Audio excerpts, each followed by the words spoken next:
The CBS Radio Mystery Theater presents... Come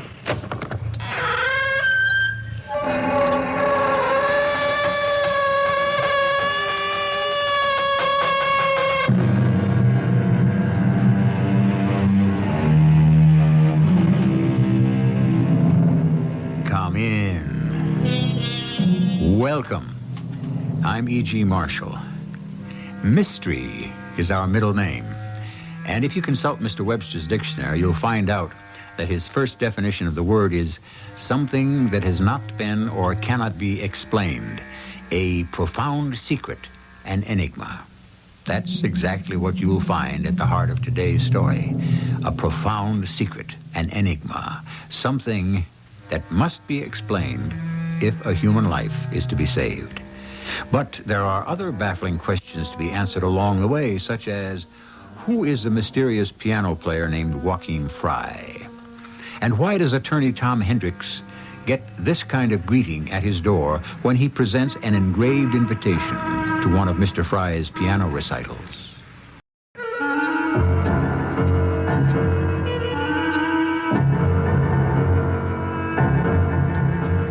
Our mystery drama, Murder Preferred, was written especially for the Radio Mystery Theater by Henry Slessor and stars Tony Roberts. I'll be back shortly with Act One.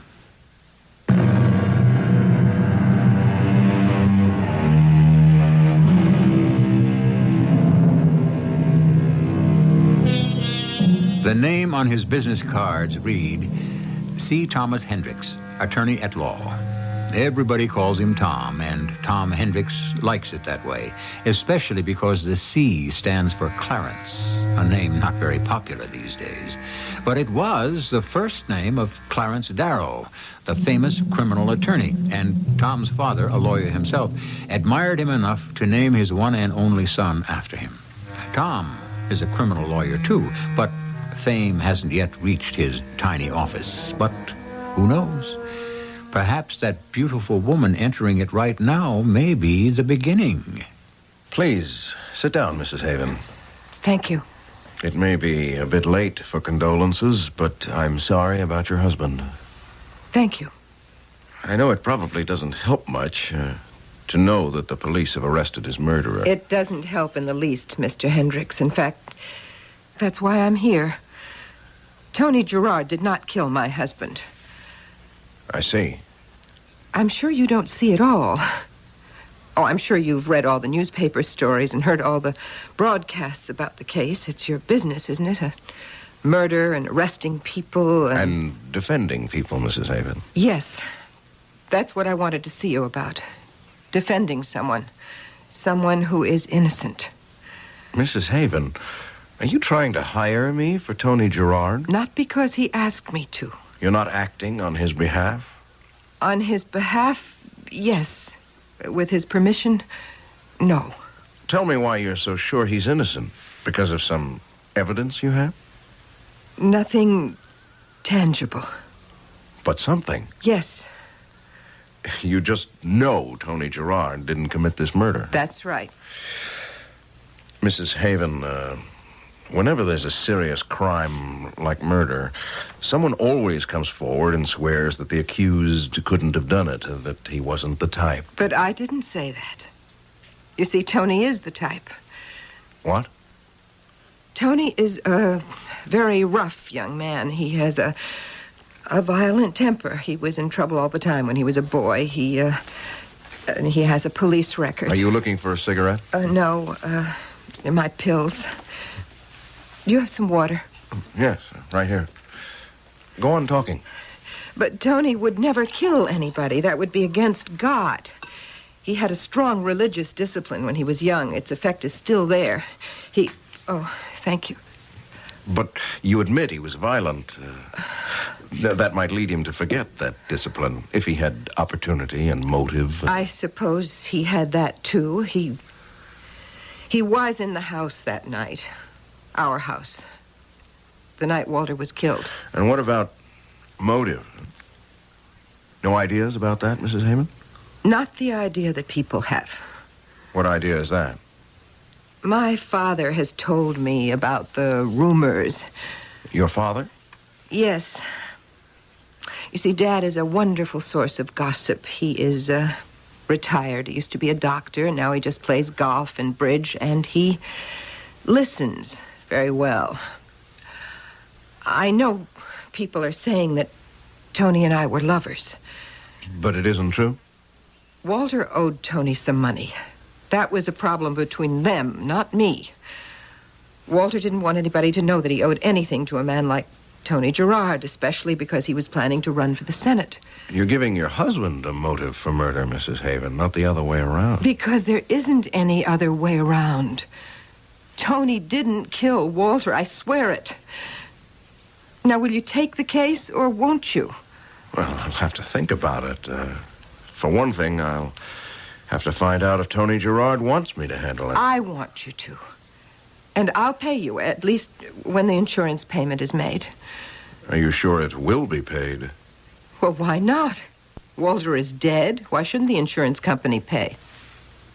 That's a very good question, Mrs. Haven.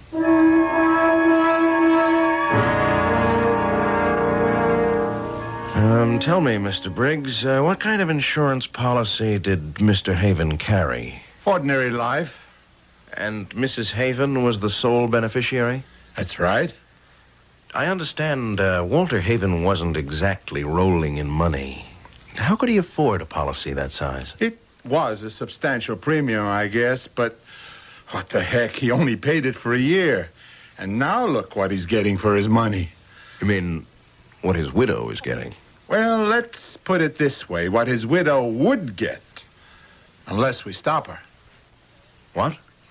Mr. Hendricks, my company isn't going to pay that lady $500,000. Because, you see, we don't believe in rewarding murder. Are you saying you think Adrian Haven killed her husband? She's the beneficiary.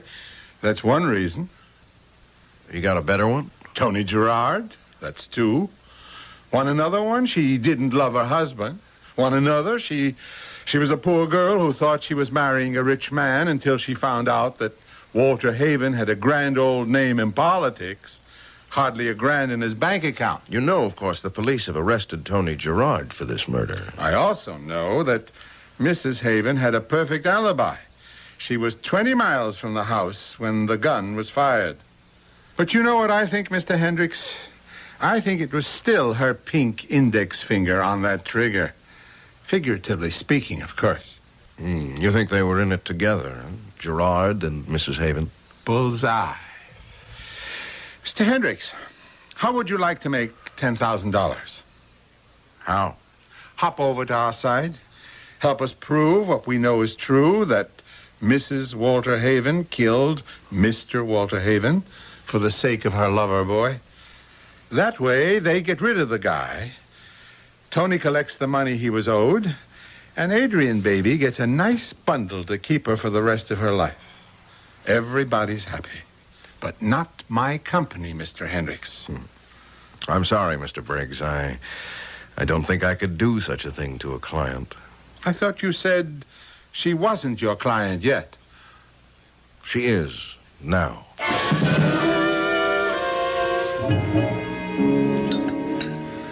Sure you wouldn't like a little brandy with that, Mr. Hendricks? No, thank you, Dr. Sims.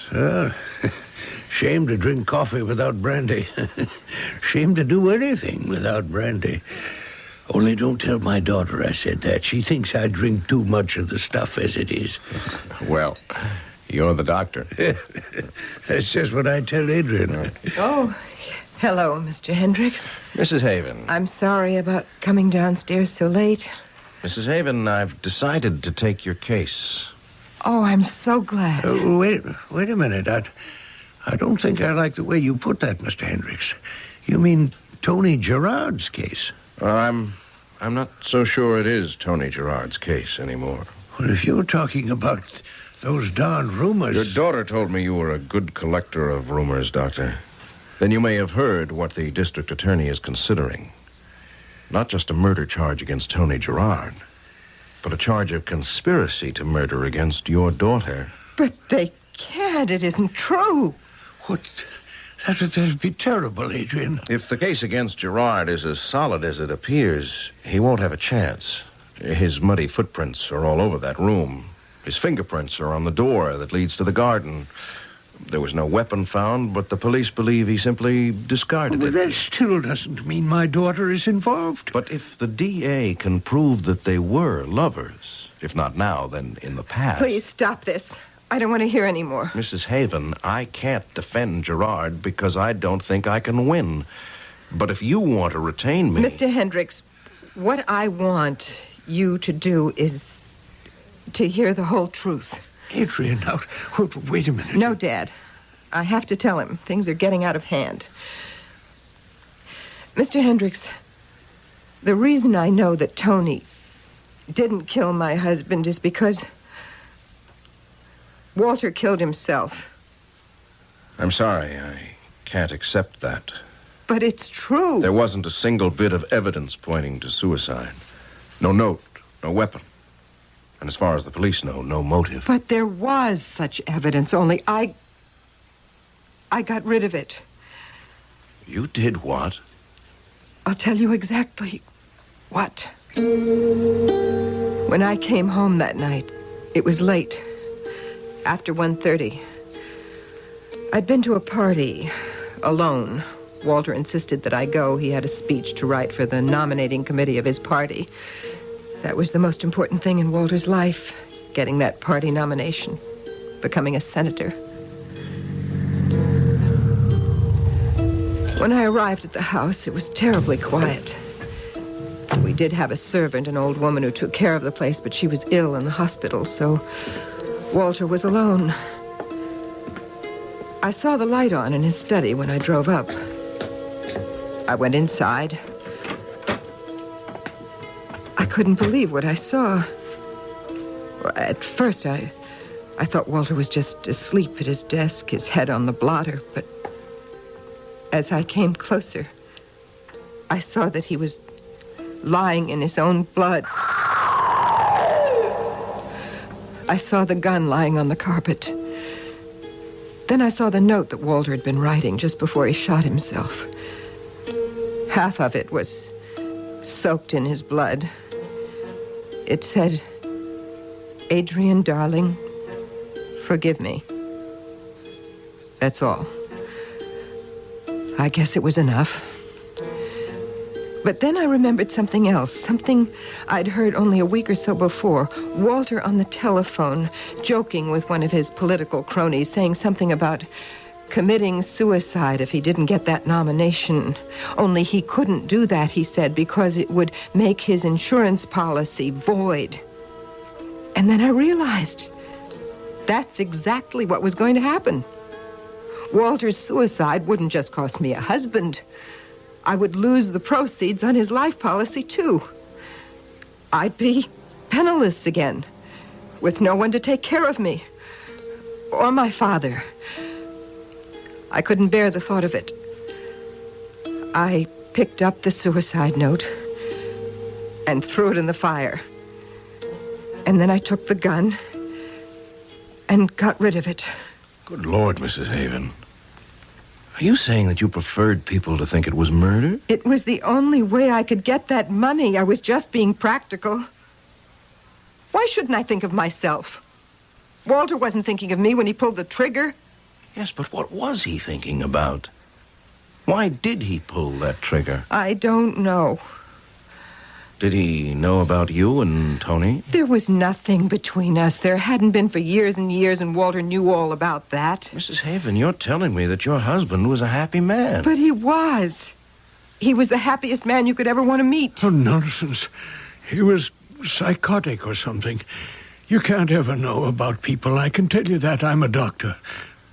Or used to be, anyway. Sorry, Dr. Sims. But let's face it. Why would a happy man kill himself?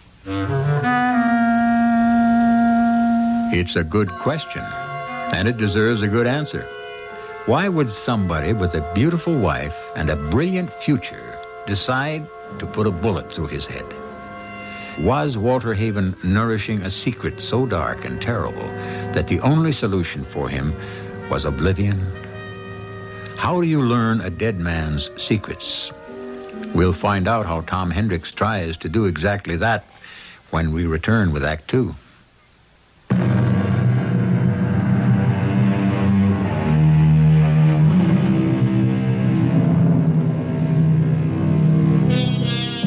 Attorney Tom Hendricks is a man with a problem. His client, Adrian Haven, has told him a story that no one could possibly believe. She has described a suicide note that has become nothing but ashes. She has described a gun that lies at the bottom of a river. She has claimed that her husband, Walter Haven, had killed himself, despite the fact that he had everything to live for. If I read one more political speech... I know, I'm sorry. I'm afraid Walter's speeches don't make very good reading, but they were effective enough. His party liked them. Well, I don't think we're going to find a motive for suicide among his political writings. But you haven't found anything in his personal correspondence? No, nothing at all. You did a good job, Mrs. Haven. Please, Adrian? Yeah, you did a good job, Adrian. You preferred murder, and murder's what you got. There's not a speck of evidence to prove that your husband didn't want to live anymore. The only problem he had seems to have been that $15,000 he borrowed from Tony Gerard's private loan company. He wouldn't kill himself over that.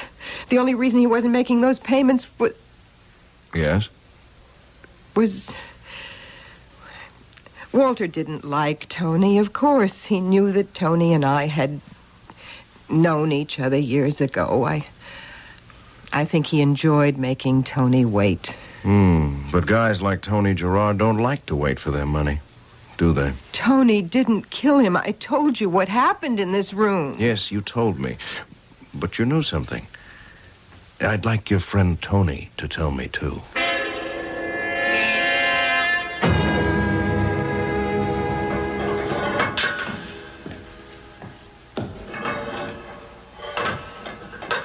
Yeah, I know who you are.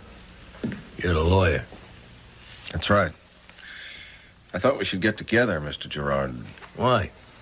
You're not my lawyer, you're hers. Yes, Mrs. Haven is my client. I thought you might be interested in helping her out. I'm the one that's sitting in jail. I'm sure you know that the district attorney is considering a conspiracy charge against Mrs. Haven. So it might not be too long before she's in jail, too. Ah, come on, that's crazy. Adrian couldn't have killed that creep. She was at a party, 20 miles from the house. Look, I know she didn't do it. When I said conspiracy, Mr. Gerard, meaning that you and she were in this together. Well, that's even crazier. Me and Adrian haven't been together in any way for 5 years. Why don't you talk to me? Okay. All right. What do you want to know? Well, to start with, what happened that night? Walter owed me 15 grand. He dropped the 15 in Vegas on credit and he didn't pay. I bought the debt from my buddy at the club and I tried to collect. Boy, I liked having that creep owe me something. Anyway, he got a little nervous about it, especially when he had the nominating convention coming up. So he said he'd pay. And that's what I was doing out there that night, coming to collect. He'd sent Adrian off to some dinner party, saying he had to work on his next speech. He knew I was coming there. He told me to come in by the garden so I wouldn't have to use the front door. It was a cold, wet night, and dark, too. I couldn't find the stone path to the doors right away, so my shoes got all muddy. But I didn't care if I messed up his fancy carpet. I saw a light on. I pushed open the doors. Hey, for a minute, I couldn't believe what I was looking at. Haven was at his desk. There was blood all over it. Blood on the papers, blood dripping down the sides. There wasn't much left of his head. I knew it was a bullet that did it. I felt sick when I saw him, but I walked up to the desk and I saw the gun lying there, and I knew that he must have shot himself. And you know what I thought? That the guy had waited for me. That he had planned to kill himself that night and figured I might be blamed. I thought any minute the cops would bust into the place and arrest me. Only I wasn't going to wait for that to happen. Oh, no, thanks. I turned around and got out of there just as fast as I could. And that's all. That's all. Understand? Mr. Gerard, did you see the suicide note? No. You do know that Adrian says her husband left a note. Well, if she says it, it's true. And you actually saw the gun. The one she says she threw in the river. Oh, it was there, all right. But you realize how it looks, don't you? It looks like murder because that's the way she wanted it to look. It was suicide. He knocked himself off. Why? How should I know? Because somebody's got to know. You can't think of any reason in the world why Walter Haven might have been unhappy? Are you kidding? He had Adrian, didn't he?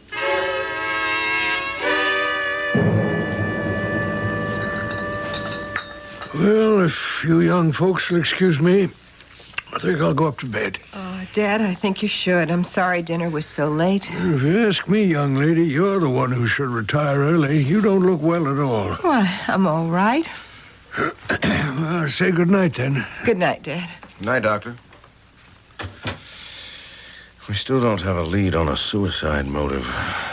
Oh, that reminds me. I found a few more things in Walter's desk. A few bills and an invitation. Well, it doesn't sound too promising, but I might as well look through them. Here they are. It's just bills, as you said. And this invitation. You are cordially invited to attend a piano recital featuring the works of Bach, Beethoven, and Chopin. July 24th, 8:30 p.m. Please bring this card with you. Black tie, donations, 909 St. Andrews Avenue. The Friends of Joachim. Well, there's nothing too unusual about that. Well, there is one thing. What's that? Walter didn't like music. The Friends of Joachim. That's a funny name. No, maybe Joachim was a composer or a pianist. I wouldn't know. Anyway, Walter wouldn't ever have gone to a recital. Well, maybe that's why it's important. Hey, you know something? What? The date. Today is July 24th. This piano recital is tonight. What are you thinking of? Maybe it's time I got a little more musical education. Maybe I ought to meet the Friends of Joachim.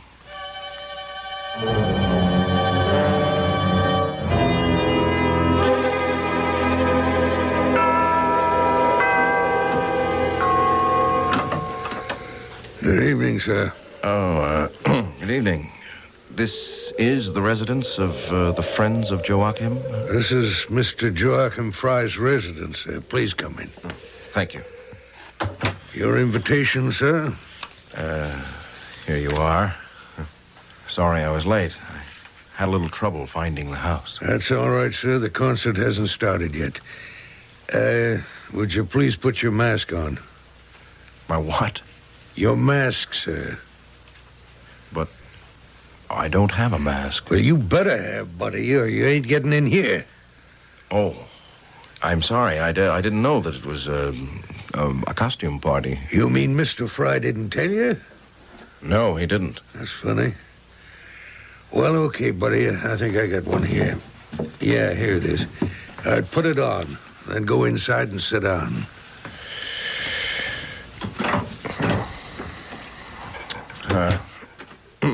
Good evening, gentlemen. It's quiet in here, isn't it? Oh, excuse me. Is this seat taken? Yeah. Thank you. Do you come here often? How do I can help it? It's not too big a crowd, is it? I don't suppose there are more than half a dozen of us here. Did Mr. Fry tell you to bring your mask? Of course. What's the idea, anyway? I mean, I feel a little foolish sitting around with a bunch of masked men. Ladies and gentlemen, good evening. Who's that? Joachim. You mean you don't know? Welcome, friends of Joachim. Thank you for your attendance this evening. I've planned a very special program tonight. My first offering this evening is the familiar group of preludes and fugues called The Well-Tempered Clavier by Johann Sebastian Bach.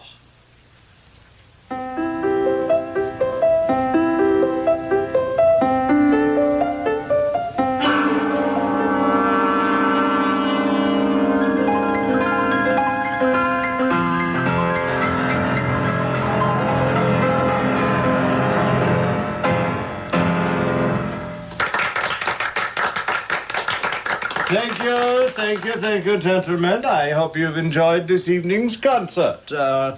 And now I shall be pleased to accept your donations. Mr. Sawyer will collect your envelopes.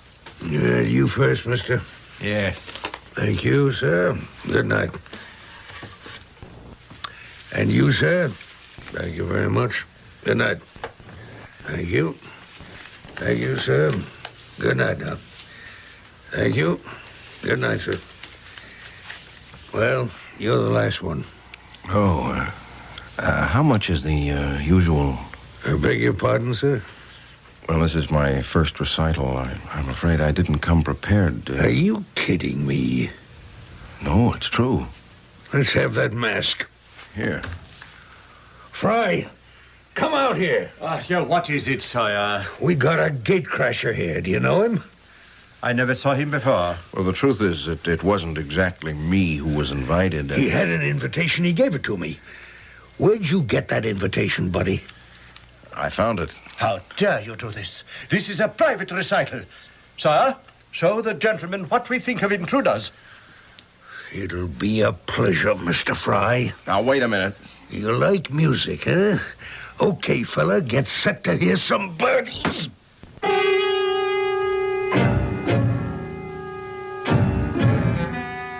Much as we deplore violence, I'm sorry to say C. Thomas Hendricks has just become the victim of it. What's even worse, Tom Hendricks has taken this punishment without coming much closer to the solution to his problem. What connection is there between the suicide of Walter Haven and a piano recital attended only by men wearing masks? Perhaps when Tom recovers consciousness, he'll be able to make that connection. We'll find out when we return with Act 3.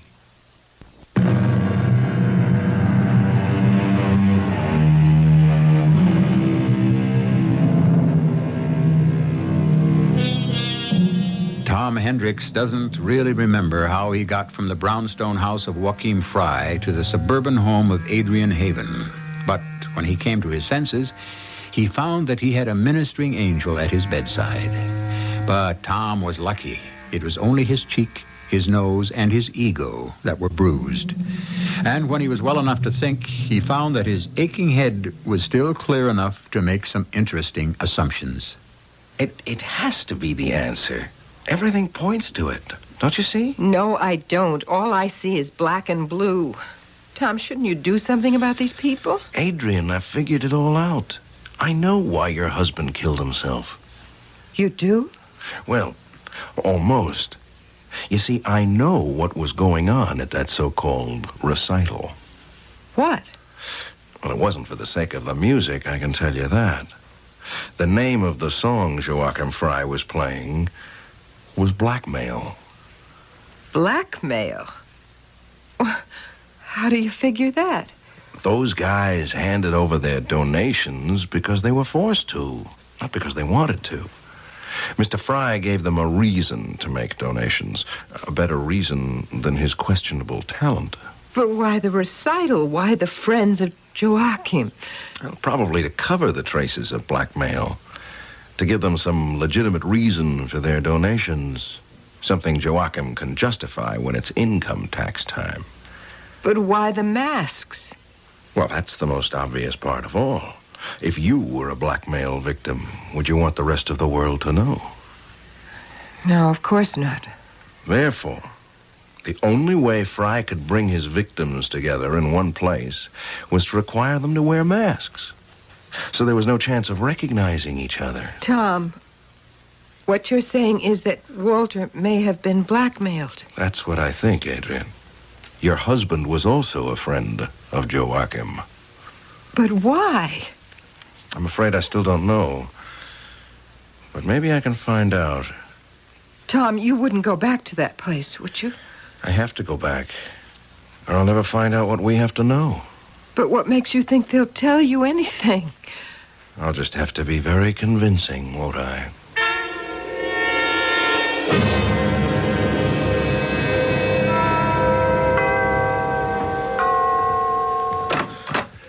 Good evening, sir. Won't you... Hey, what is this? Are you back again? Yeah, that's right, Mr. Sawyer. Maybe you didn't get the message the last time. You're right. I didn't have the whole message, but I know a lot more now than I did then. Let me give you some advice. Do you have another recital tonight? Maybe, but you're not invited. Even if I brought a donation... A what? Here. Have a look at this. What is it? Hey, what's this all about? It's all about you, Mr. Sawyer. It's your rap sheet. A friend of mine at police headquarters was good enough to give me a copy of it. So you see, I know more about you than you do me. I know you've been arrested 4 times for dealing in what they refer to as toxic substances.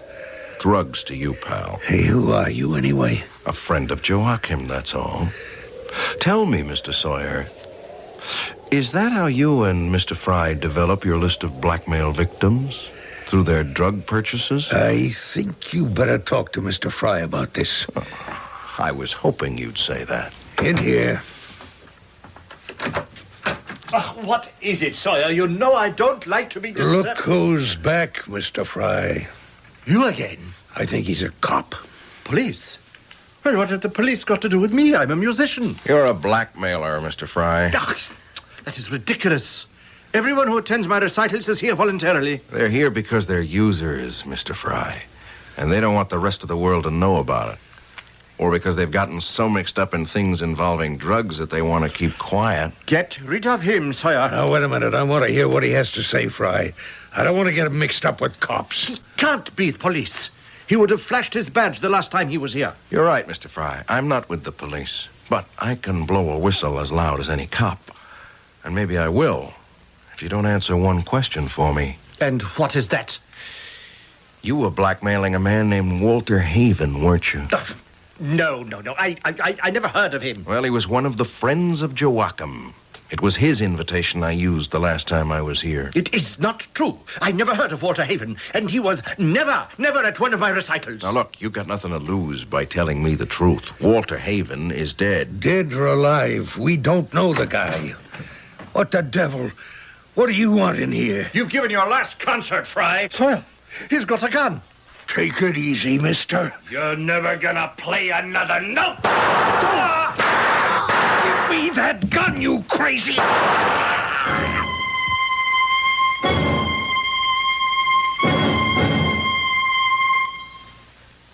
Then they're dead? Both of them? That's right, Adrian. They're dead. Both Sawyer and Joachim Fry. Killed by one of their blackmail victims. Now we'll never know what Walter's secret was. But I do know. You what? I know the answer, Adrian. You see, the secret of Walter Haven is that he had no secret. What on earth do you mean? I mean, the secret was yours, Adrian. Mine? I thought it was him at first. That he was a user of the stuff, or had been once, and that would have killed his chances in politics. But it's you, Adrian. How can you even think that? I began to remember things about you. Your sudden illnesses, your reliance on pills, the long-sleeved dresses you always wear. Really, Tom? Can you honestly tell me that there aren't puncture marks on your body? As a matter of fact, there are. You can ask Father. I need Vitamin injections all the time. Those funny little B vitamins and iron and liver and all that. I may be a human pincushion, but I'm not one of those... What's that awful word? Junkies? Yes, it wasn't easy to apply the word to you, Adrian. You hired me. You wanted me to find out the cause of your husband's misery, but you really knew it all the time. No, I swear I didn't. I never heard of Joachim Frog. But obviously your husband heard of him. You became Sawyer's customer. And whatever Sawyer knew, Joachim knew. I swear I never heard of either of those two men before you mentioned their names. And you also swear that you're not a user? No, I'm not. In fact, you look very much in need of something right now, Adrian, don't you? No. Well, I'll tell you what, then. Suppose we just stay here in this library for the next 4 or 5 hours, huh? Are you crazy? I'm not sure you can even last that long without your next fix, Adrian. Well, you are wrong. You're completely wrong. In fact, why don't I make sure that we're not disturbed? Huh? I'll just shut this door. What are you doing? Locking us in, Adrian. I'm closing the door against the outside world. You can't keep me a prisoner in here. You're not my prisoner, Adrian. You're a prisoner of your own habit. It's not true. It isn't true. Daddy! Daddy, help me! Yes. Yes, it was Daddy who helped you, wasn't it? He was a doctor once. He could get prescriptions filled. All sorts of prescriptions. Daddy, help! He's locked me in! Your father knows all about you, Adrian. He's the one who's been keeping you normal, if that's what you call the torment you're in. Daddy! Adrian, what's going on? Daddy, please help me. He's got me locked in here. He won't let me out. Hendricks, open that door. You can't do this. Just an experiment, Doctor. Help me, please, Daddy. I'm sick. Hendricks, please, I beg you, open the door. All right, Dr. Sims. I'll open it. Your daughter needs you.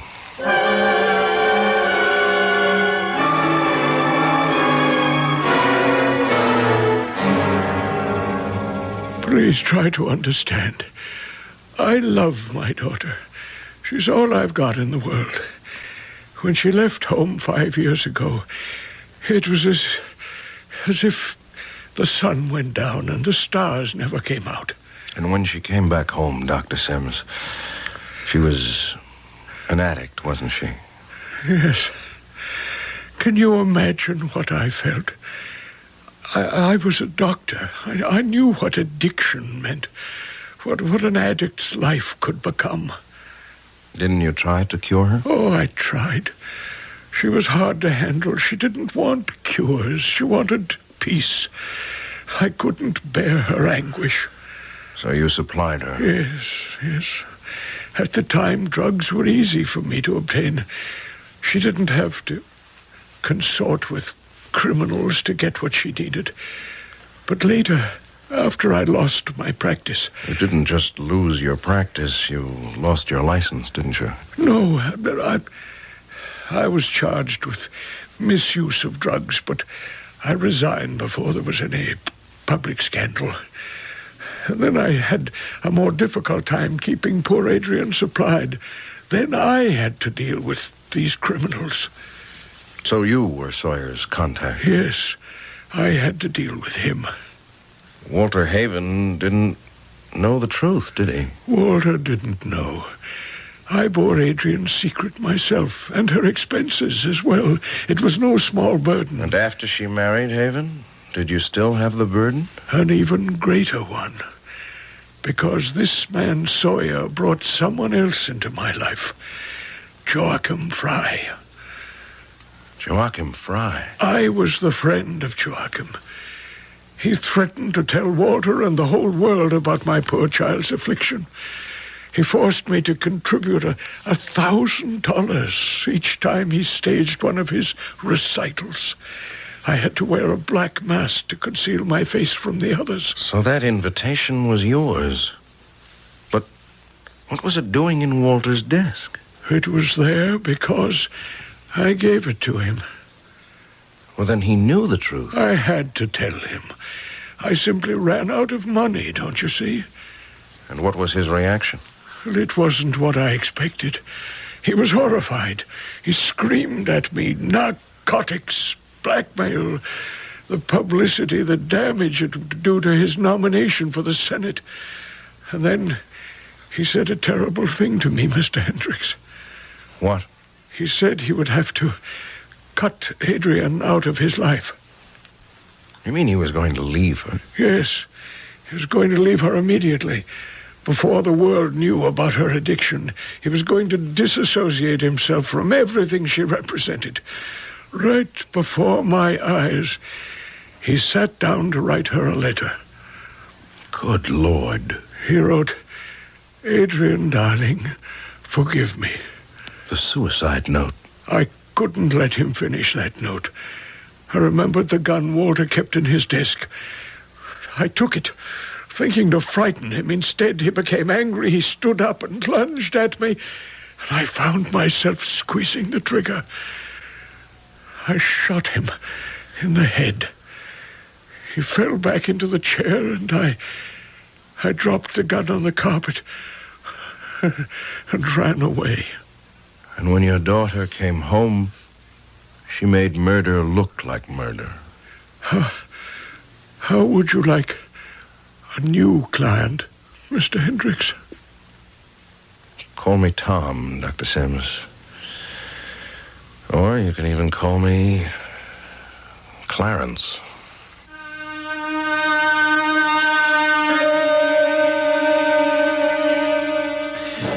So, Clarence Thomas Hendricks has a new client. And even if the defense of Dr. Sims doesn't make him as famous as Clarence Darrow, he still had the satisfaction of knowing that an innocent man has been set free. But what happened to Adrian Haven's father at the trial? Well, we'll be back to tell you what the verdict was shortly.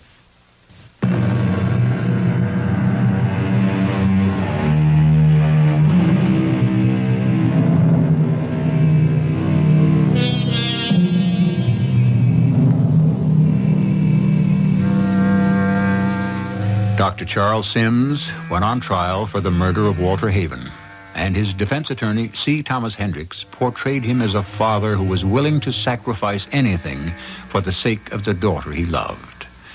This sentiment wasn't lost on the jury, but they still returned a verdict of guilty of murder in the second degree. And Dr. Sims is dispensing his medical advice in the prison infirmary. Well, you can't win them all, Clarence. Our cast featured Tony Roberts, Terry Keane, Court Benson, and Earl Hammond.